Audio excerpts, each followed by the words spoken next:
नमस्कार। आज की जो मेरी कविता है उसका नाम है वीर हनुमान। तो आइए सुने कविता। हनुमान। हनु का अर्थ है हनन करना और मान का तात्पर्य है अहंकार, अर्थात जिसने अपने अहंकार का हनन कर लिया हो वो कपीश्वर विशुद्ध वैज्ञानिक हनुमान कहलाए। वो जो तन को कभी मसक मक्खी समान कभी बलिष्ठ अत्यंत बढ़ाकर तीन लोक के स्वामी श्री राम भ्राता लक्ष्मण को कांधे पर ले उठाए। अरे वो हनुमान जो लक्ष्मण के प्राण हेतु संजीवनी पर्वत ही ले आए, उस हनुमान के बिना रामायण संपूर्ण ही ना हो पाए। हनुमान निवास है जम्बू द्वीप के इलाव्रत खंड और भद्राश खंड के बीच तिब्बत में स्थित गंधमादन पर्वत पर। भक्तों की रक्षा कार्य सिद्धि वो कर जाएं, क्यों अवतरित हुए हनुमान, आओ ये जान जाएं। पृथ्वी पर क्यों लिया जन्म अष्टरंजीव हनुमान ने। चारों युग सतयुग त्रेता द्वापर कलयुग से लेकर आज तक विचरते पृथ्वी पर क्या था प्रयोजन, आओ उनकी कथा से जान जाएं। एक बार सतयुग में पार्वती सखी लक्ष्मी से मिलना चाहती हैं। आज्ञा पाकर शिवजी से लक्ष्मी के स्वर्ण महल तक पहुंच जाती हैं। तब लक्ष्मी, आओ बहन पार्वती, स्वर्ण महल में स्वागत है। बहन लक्ष्मी, ये महल तो अनेक प्रकार के रत्न सोने चांदी हीरे पन्नों से सुशोभित है। अत्यंत सुखी हो तुम लक्ष्मी। तो बहन पार्वती, तुम भी सुखी हो जाओ। शिव तो भगवान है, बोलो तुम की महल बनवा दे। भिक्षा पर्वत छोड़ सुखी जीवन स्वर्ण महल में बिताओ। तब पार्वती के कहने पर शिव वहां विश्वकर्मा जो शिल्प शास्त्री है ना, उनको बुलवाते हैं। पार्वती के निर्देश पर कल्पना की शक्ति से स्वर्ण महल वो उसी समय बीच समुद्र में बनवाते हैं। हे शिव जी, अब देखना मैं लक्ष्मी को बुलवाऊंगी। मेरा स्वर्ण महल सुख समृद्धि राशि वस्त्र मैं महायज्ञ करवाऊंगी। देवी देवताओं को न्योता भिजवाऊंगी। देवी देवताओं की उपस्थिति में संपन्न हुआ महायज्ञ पार्वती को गद गद कर जाता है। तो वो यज्ञ कराते पंडित से, अरे ओ पुरोहित पंडित, मांग आज वर पा, मुझसे जो मांगना चाहे, संकोच न कर, क्यों लज जाता है। तब पंडित, देवी यदि आप अत्यंत प्रसन्न हो तो ये स्वर्ण महल मुझे दे दो। अट्टहास देवी देवताओं को का पार्वती को क्रोधित कर जाता है। निर्लज, महल तुझे दे दूं तो क्या मैं कैलाश पर्वत पर जाऊं। देवी द्वारा श्रापित वो पंडित तब हो जाता है। पंडित सुन, जो स्वर्ण महल मुझे सुखी ना कर पाया वो तेरे कुल का नाश, अरे सर्वनाश कर जाएगा। जल उठेगी महल अठारी, होगा तेरे वंश का नाश। अरे ब्राह्मण, तू राक्षस कुल का कहलाएगा। पता है वो ब्राह्मण जिसको पार्वती श्राप देती है वो रावण का पिता था। उसकी तृष्णा लिप्सा उसके कुल का सर्वनाश कर देती है। तब पार्वती की बात को सत्य करने विष्णु राम अवतार ले त्रेता में आते हैं।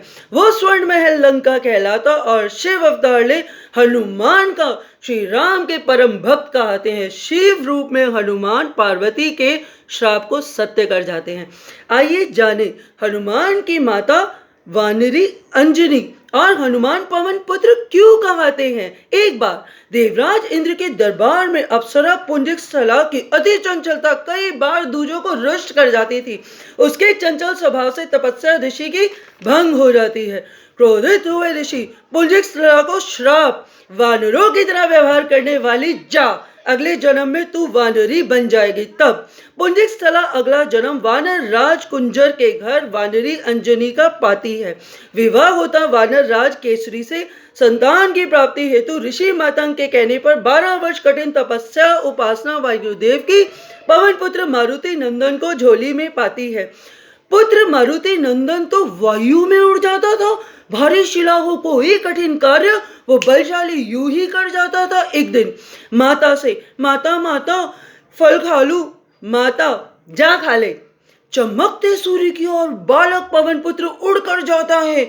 एक युग सहस्र योजन की दूरी पर स्थित सूर्य को फल समझकर तन का आकार बड़ा मुंह में रख जाता है। अबोध बालक को देख सूर्यदेव तपिश घटाकर हनुमान का मान बढ़ाते हैं। बालक के मुख में सूर्य नारायण जा समाते हैं।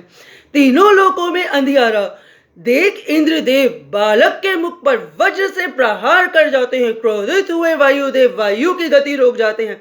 तब मूर्छित मारुति नंदन को ब्रह्मा जी जीवित कर आशीर्वाद, कोई अस्त्र शस्त्र इस बालक का अंग भंग नहीं कर पाएगा। वज्र सा कठोर इस बालक का तन ये हनुमान कहाएगा। तब एक दिन ऋषिमुख पर्वत पर पिता केसरी पुत्र हनुमान को सुग्रीव की सेवा हेतु छोड़ आते हैं।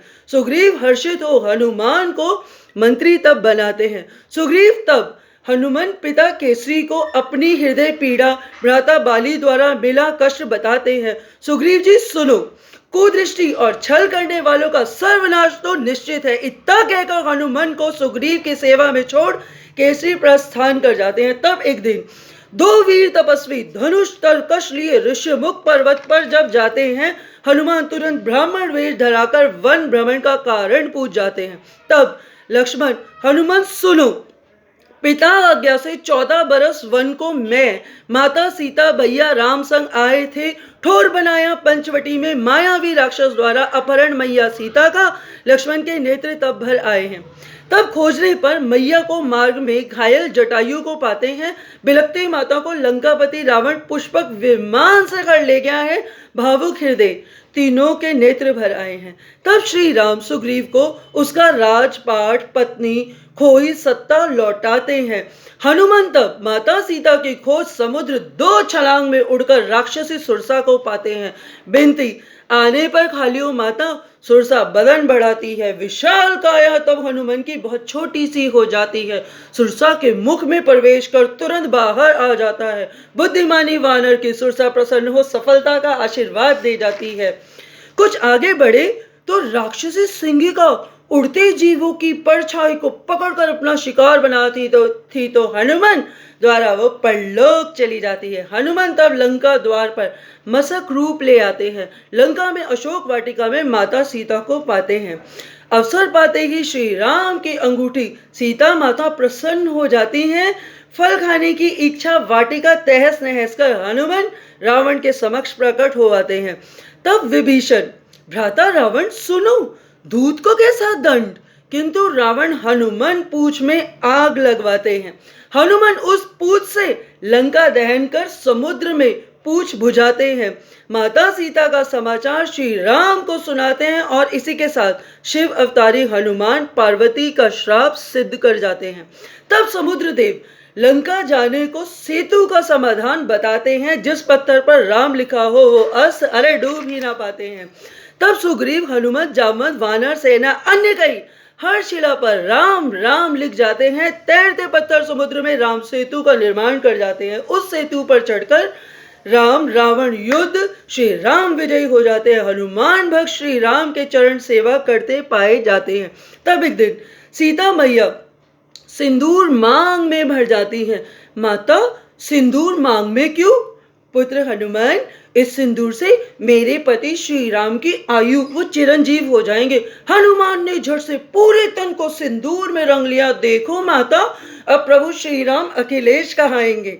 दुलार स्नेह ने तब सीता माता का हृदय मोह लिया। श्री राम संग दरबार में बैठी माता सीता तत्काल अनमोल हार उपहार स्वरूप हनुमान को दे जाती हैं। हनुमान अनमोल हार को एक एक मन का तोड़ने लगे। पुत्र, क्या करते हो? माता, इन बहुमूल्य रत्नों में प्रभु राम की छवि दिखती ही नहीं। सभी उपस्थित दरबारी हनुमान पर हंसने लगे। हंसते दरबारियों को देख हनुमान को रोष आ गया।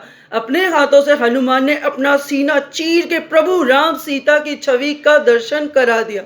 श्री राम सिया के नैन तब जल से भर जाते हैं। चरणों में भक्त हनुमान को आज भी चरणों में ही हम पाते हैं। फिर त्रेता के अंत में श्री राम को प्रस्थान बैकुंठ जब जाना था, किंतु हनुमान को भनक ना लगे, हनुमान को पृथ्वी पर छोड़ जाना था। तब दरबार में बैठे श्री राम की दृष्टि मात्र से धरती पर छोटा किंतु गहरा गड्ढा तब हो जाता है।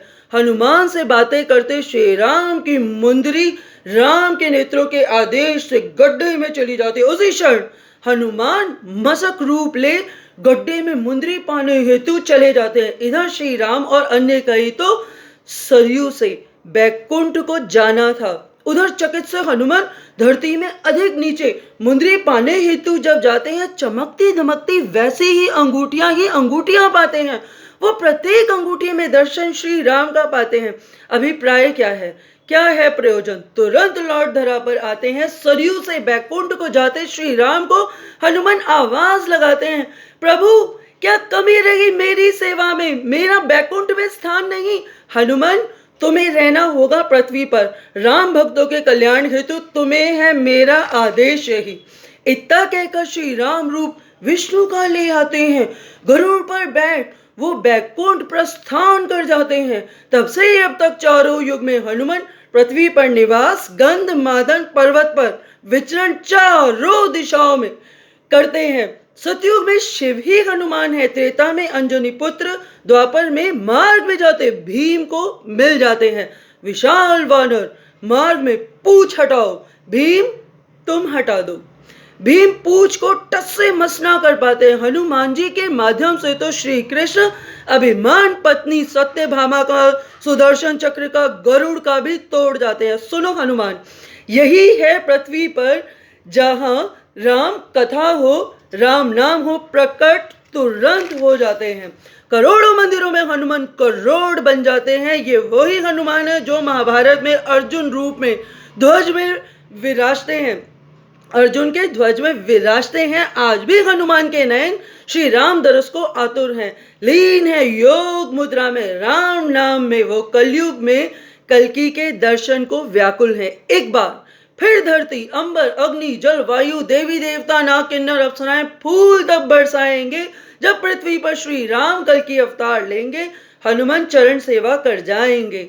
युगों युगों से युगों युगों तक जब जब राम का नाम आएगा, राम से पहले, राम से अधिक भक्त हनुमान ही पूजा जाएगा। युगों युगों से युगों युगों तक जब जब राम का नाम आएगा, राम से पहले, राम से अधिक भक्त हनुमान ही पूजा जाएगा। बहुत बहुत धन्यवाद, बहुत बहुत धन्यवाद।